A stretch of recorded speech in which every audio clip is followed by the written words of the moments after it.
Punters, welcome to the Best Sports Betting Masters Quick Preview. It's an extension to our podcast, and I'm joined by our golf expert Simon, who's absolutely nuts about golf. He really enjoys it, even though he's terrible at playing golf. But Simon, you're very excited. You had to bring it up, didn't you? I had to bring it up. I'm going to keep rubbing it in until I have a round that's just as bad, which will probably be our next round. But let's have a chat about the Masters, some of the bets that we're going to be taking, some of the cool kind of side bets and exotics that are available. And of course, the Masters takes place at Augusta in Georgia. Simon, give us a bit of history. Tell us about last year's winner, that sort of thing. Yeah, well, the Masters it's the only major that takes place at the same course every year. So as you mentioned, it takes place at Augusta in Georgia. It's probably the most famous golf course in the world for that reason, and it's a golf course which I think a lot of players really look forward to playing at and feel very privileged to play it every year. So obviously last year was a bit of a balls up due to the pandemic. So the 2020 Masters, which normally happens, the Masters normally happens in April. Instead, it was delayed, and so it only happened in November, which means we're back with another Masters 5 months later, which is pretty cool if you ask me. So this time they're going to be limited crowds. So at least there's going to be some fans. Last year in November there were no fans at all. But I think notably the conditions at this event will also be quite different, because last year we had a lot of rain, which meant the course played really, really soft, whereas this year is going to be a lot faster and firmer. Which will really kind of play into will work to some players' advantage and other players' disadvantages. Last year Dustin Johnson was a complete runaway winner. He scored a record 20 under par. Bryson DeChambeau was all the kind of rage among punters that weekend, but he didn't have his best showing. But it's a tournament that I really, really always look forward to, it's one that I think what makes it really interesting for me is that although form is important, just like in any golf event, players who've traditionally played well at the course often do well, despite not necessarily having the best results running up to the event. And what this can mean is that you do often find some value in players who aren't performing necessarily at their best or at their peak, but they've done well at the Masters in previous years. So Rob, any comments? No, I have not had a big strike on the Masters in a while. I've just found the prices to be way too short for my liking. One player I was looking at was Spieth coming off. He seems to be picking up some form, but then again, just the prices on. I'm just not finding them attractive at all. No, the price on Spieth is totally prohibitive as far as I'm concerned. Don't get me wrong, this is he normally turns up for the Masters, but he has had. If you look at his last year's golf, sure, he's been playing well the last 6-8 weeks, but he really has gone off the boil, and I can't believe that his price, the fact he's getting priced around 11 to 1, 12 to 1, near Justin Thomas and John Rahm. It's ridiculous. But anyway, just going back to what I was saying about horses for courses, players who always sort of play well here.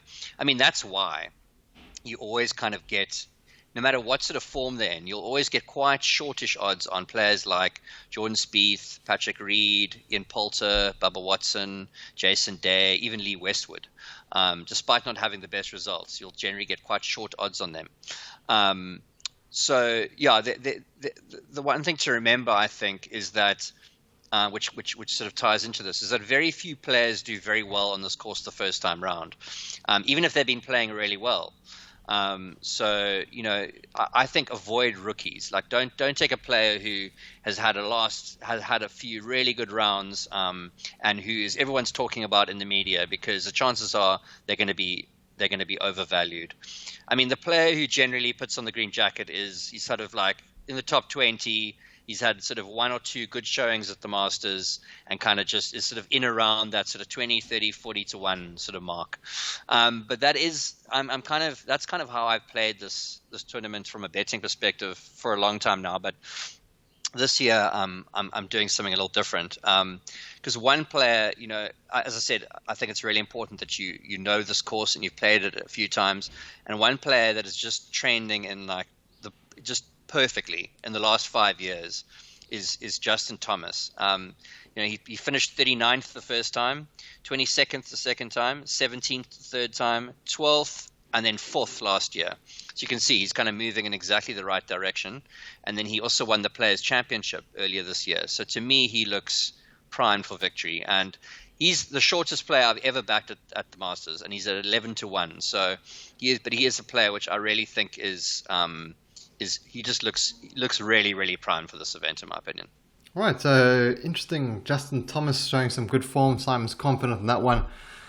What about some of the bigger names, the names that the public is very familiar with? The general public, Rory McIlroy, Webb Simpson, these guys. I mean, how do you think Rory's going to play? You think he's got an outside chance? I see he's priced here at 18-1.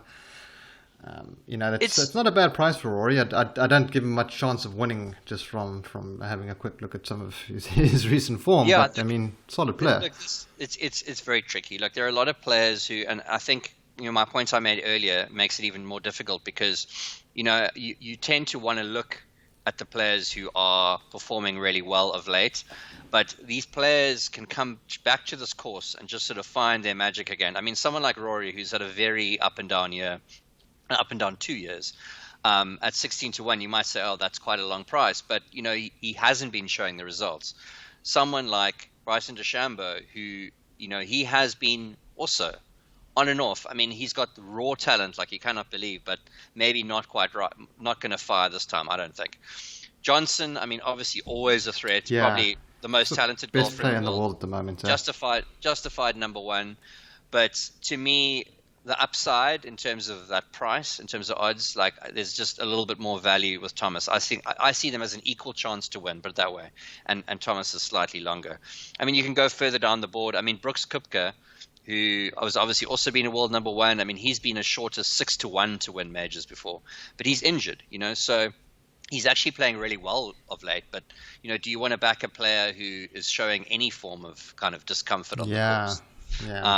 Yeah, and then you can move down. I mean, there are a couple players though. I mean, obviously it's always very tricky picking a winner in golf, but there are a couple of players who I just think are slightly undervalued by the market, and that one of them is Webb Simpson. Yes, I was looking at Webb Simpson, 40-1. Yeah, 40-1, and you can get him even bigger around if you look.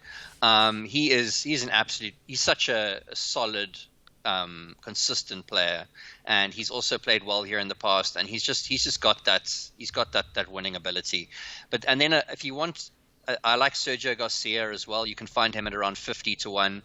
I've never had much luck backing him in the past, but he loves playing here. He won 4 or 5 years ago. You can get him at about 50-1, and then one long shot that I really like is Matt Wallace. And you can find him at about 110-1. I mean, you can find him from about 90 to 150-1, depending on where you look. But Matt Wallace is another player who he's actually trending in the stats that really matter at Augusta.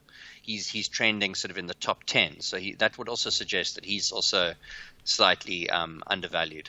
Oh, great. So you've given us some awesome points to think about when taking our outright bets, and you can get 6 places at WSB, and lots of other South African bookies are also going to be offering 6 places, and I think we'll see a lot of promos coming out around if your golfer finishes second or loses by a stroke, that sort of thing. So yeah. I thought we would quickly have a look at some of the kind of alternative betting markets that you have. Are there any particular markets that you think are ones that are worth mentioning? Maybe top 10 finishes. I don't like playing the first round leaders because that's often just it's a crapshoot. Yeah, it's exactly. An absolute crapshoot. Yeah. Also, those markets are notoriously high on juice, which means that the bookmaker is taking a much bigger margin on the first round leader. Just something to be aware of. But I like to correlate my bets. So I've taken Thomas top 10 as well. And I just like the safety. You could take him each way and get either 6 or 7 places, but I like the slightly bigger security blanket of taking him top 10 rather. And that you can find at 12 to 10. It's sort of ranging between even and 12 to 10. So I like that. I like him as a top 10. But I mean, if someone like Justin Rose, who's a massive price to win this, you can also get a nice price for him. To get a place or a top 10 or even a top 20. Look, what I would do if you're trying to find a player to take in the places, look for somebody who's either won the tournament or who is a very good golfer that's not in the best form. Yes. That's I think a good way to approach it, because generally speaking, the sort of cream rises to the top at the Masters, and even if a player hasn't had the best few weeks, if he's played you before, he's comfortable, the chances are he's gonna be in the mix come Sunday.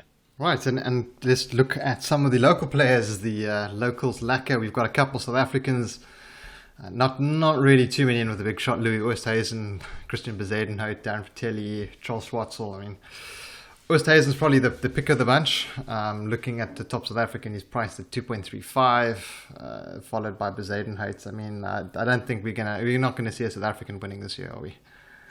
I wouldn't say so. I would say in terms of form, Fratelli is probably a better value sort of outsider. I mean, Oosthuizen is a more solid golfer. There's no doubt about it. All round, yeah. And he's played here plenty of times. But Fratelli's in some good form.